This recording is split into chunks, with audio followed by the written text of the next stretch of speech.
इस दुनिया में देखने के लिए बहुत सी खूबसूरत जगह हैं, पर सबसे खूबसूरत जगह है बंद आँखों से खुद के अंदर झांकना।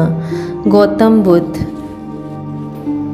गुस्से को पाले रखना गर्म कोयले को किसी और पर फेंकने की नीयत से पकड़े रहने के जैसा है, जिसमें आप ही जलते हैं। गौतम बुद्ध।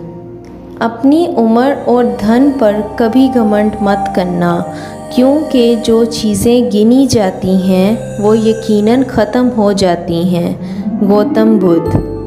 सांस ख़त्म हो और तमन्ना बाकी रहे, ये है मौत। सांस बाकी रहे और तमन्ना ख़त्म हो जाए, ये है निजात। गौतम बुद्ध। मोहब्बत इतनी भी ना करें कि बुराइयां छुप जाएं और नफ़रत